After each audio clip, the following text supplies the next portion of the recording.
It's Tuesday, April 28th. We're studying 2 Peter. We're in 2 Peter chapter 2. Take a look at the text here with me. You'll remember it starts off with the problem of false prophets or false teachers that are among us, that are going to be among us. They're going to be secretly bringing in, surreptitiously, covertly bringing in destructive heresies, denying the master who, quote unquote, bought them. They're going to follow their sensualities. They're going to have the way of truth blasphemed. Now, our passage for today, verse number 3. And in their greed, they will exploit you with false words. Their condemnation, interesting way to put this here, from long ago is not idle. Their destruction is not asleep. So here's our passage for the day. Now let's think this through and start with this important idea right here, which is so critical.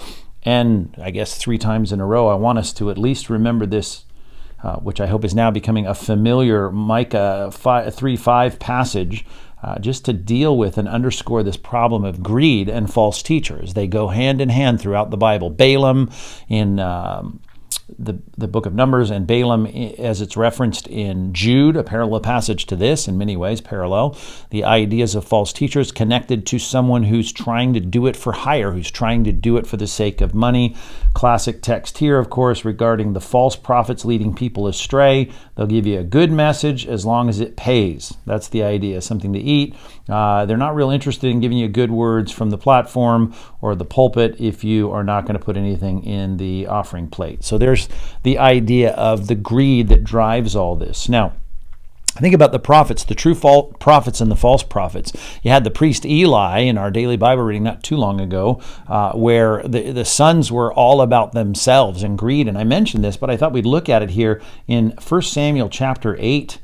When Samuel, here's our good prophet, right? He's doing the right thing, became old. He made his sons judge over Israel. And again, that's the administrative concept here. They're going to be leaders in the nation. The name of his firstborn was Joel, and his second, Abijah, and they were judges in Beersheba. Now, yet, the problem, though they were judges, though they were leaders, though they were from Samuel and his family, yet his sons did not walk in his ways, but turned aside after gain. And it's so important to see that that is a continual problem and temptation among people who are speaking for a living, if you will, speaking God's truth for their livelihood, which, by the way, the Bible clearly affirms that if people sow spiritual things in your life, they ought to be able to reap material things from you. That's how Paul put it. Don't muzzle the ox while he's threshing. Not a very big compliment to preachers, calling them oxen, but the passage is clear. They should make a living from the gospel. And that's important. Paul said he gave that right up as a missionary when he went to places, not as a missionary to pass the plate. But the problem is, well, if that's the case, you might realize, hey, the offering goes up, so to speak, as long as you're giving them messages that are always positive and always optimistic, and they never talk about sin or judgment or hell. And so you have people today, probably the best paid preachers in the world, who will, when confronted with, what about the Bible? What about hell? What about judgment? What about sin? Well, that's really not my ministry. That's not my thing. I don't like to do that. Well, it becomes an exploitation of people for the sake of money. And this is the sons of Samuel. Look at the passage here now, verse 3 of 1 Samuel 8. They took bribes, right? And they perverted justice. That's always going to happen. And they're more than just preachers. They're judges and sons of the prophet Samuel.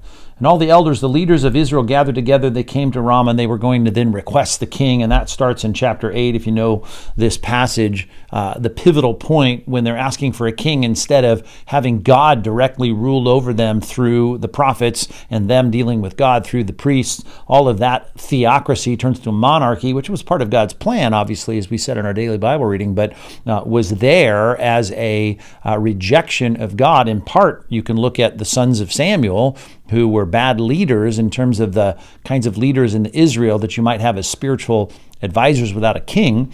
All of that really cascaded into a place where God was grieved in the sense that he shares the fact that they're not rejecting you, Samuel, they're rejecting me. But it all starts with here. They turned aside. They might have been on the right track at one point, but they turned aside because of gain. They wanted more money. Speaking of, in their greed, they're going to exploit you. That's what happens with false teachers. They're going to use false words, literally made up words that just They're words of their own imagination, and they're exploiting you because of the greed. Take a look at this. It says Paul warns Timothy, the pastor there in Ephesus, when he says this, that if anyone teaches a different doctrine, there's going to be a lot of that, and he describes it just for the sake of fitting it on the screen here. What does that false doctrine, that bad teaching, that false prophet teach among you? Well, it's going to produce, look at the first thing on the list, envy. Like, I want what you have. Dissension and slander and evil suspicions about people. Constant friction among people who are depraved in mind and depraved with the truth. And here's the message. This is what they're teaching. We're finally getting around to what does that false doctrine look like? Imagining that godliness is a means of gain. Of course, that just even in its basic definition means they want money. They think, well, if you're just going to get in with God, listen to what I'm telling you, and you'll do well. This is what we call in the modern era, at least we call it the prosperity gospel. But godliness, he says, he tries to clarify this, with contentment, which has to do with the kind of gain they had in mind here, is great gain. It is a kind of great gain, but it's a gain that's spiritual, not necessarily financial. And then he goes on to talk about the fact we brought nothing into the world, and we cannot take anything out of the world, no U-Hauls after the hearse. And if we have food and clothing, with these we'll be content. But those who desire to be rich, and again, look at the context, a different doctrine by those teachers of people that desire to be rich. How many people are going into churches, listening to messages, and their real desire is to be rich?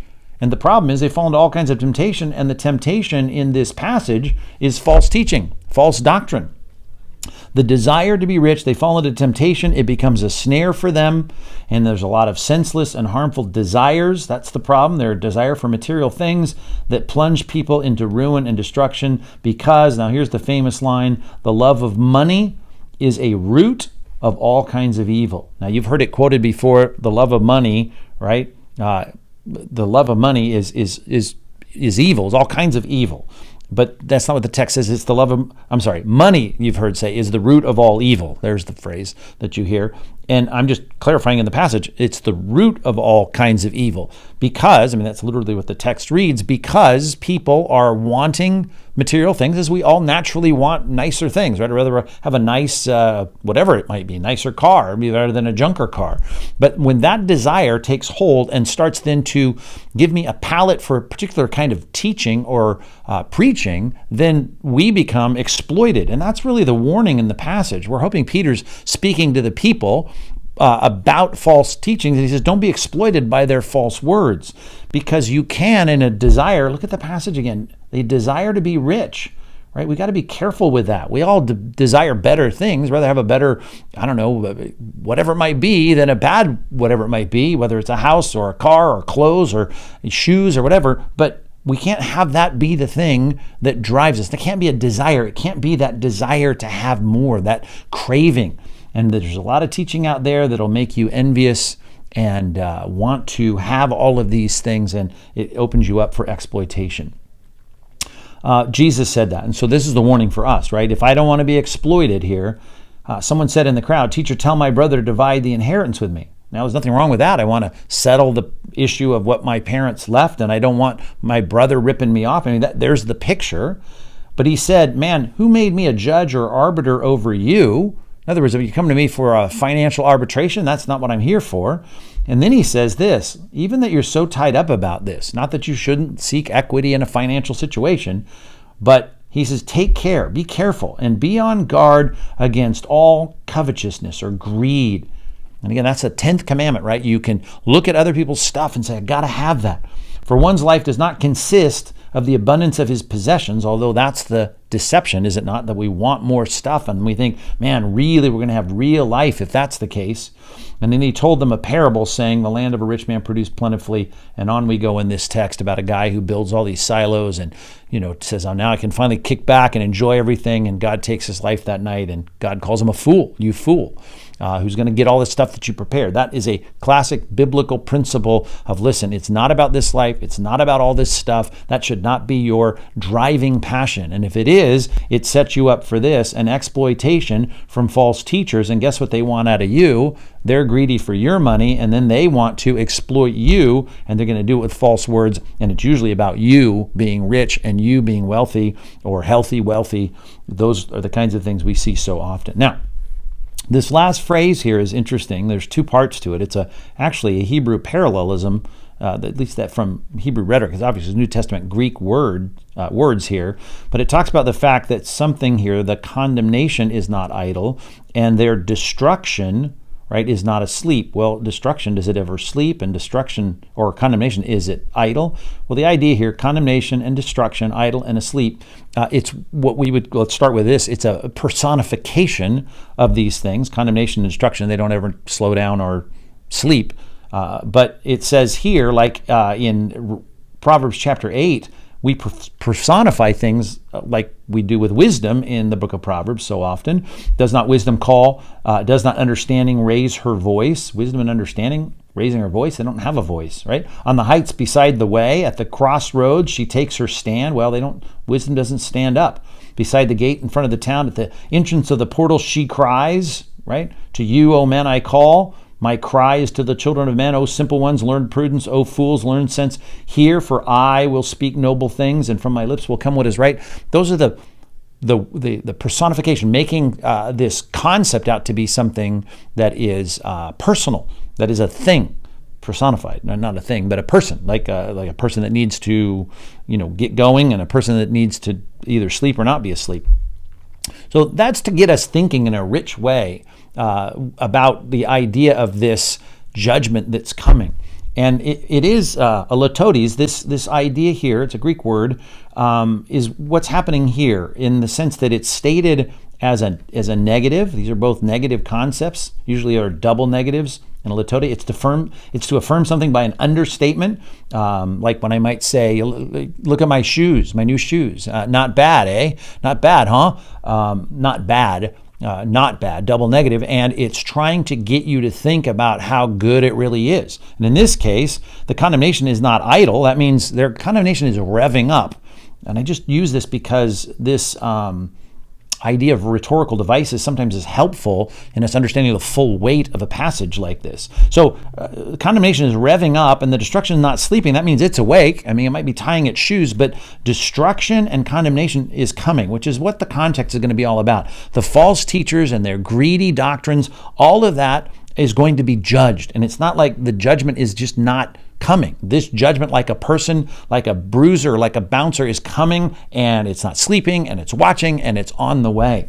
That idea we see here even in Romans chapter 1, when it talks about the righteousness of God is revealed from faith to faith. That idea of this revelation of the righteousness of God. Well, the parallel here is the wrath of God is revealed, right? This passive. It's a present passive indicative, which is it's an ongoing thing. It's coming, right? It is revealed. Right now it's being revealed from heaven against all ungodliness and the unrighteousness of men. But it's not here yet, right? It's like the righteousness was revealed in Christ. He came and provided us righteousness in that we are now accounted as righteous. But the wrath of God, not here yet, but it's like it's coming. It's on the way. It's like it's in the car. It's down the street. It's coming. And that's the sense of this picture right here, this parallelism between condemnation and destruction. These are parallel concepts, and not idle and not asleep, the negatives here of this is on the way. So there is a judgment, and it is coming, and it's like it's just can't wait to get here. And while we look at the false teachers, and sometimes we freak out about the sense that they're never, how can they go on? How can they fill stadiums? How can their churches be filled as they teach a false doctrine and a false gospel? Well, it's not as though the judgment is not there. It's on its way. Just like in chapter 3, we're going to learn in 2 Peter, the promises of God are not slow either in the return of Christ. And here, the judgment of God is not slow. The promise of God's judgment, it is on the way. So just the thing that should encourage us in this passage is that the injustice that we see of people that say a lot of things about God in the Bible that seem to go unpunished, the punishment is on the way. The condemnation is getting its shoes tied, so to speak.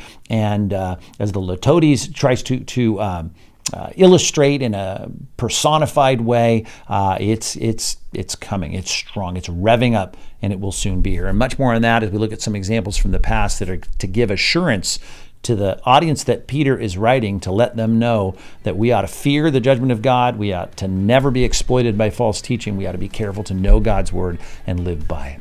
Thanks for watching today. We're going to be back tomorrow dealing with 2 Peter chapter 2. Be sure to comment if this has been in any way encouraging or helpful to you. That's always an encouragement to us, and we'll see you back here tomorrow.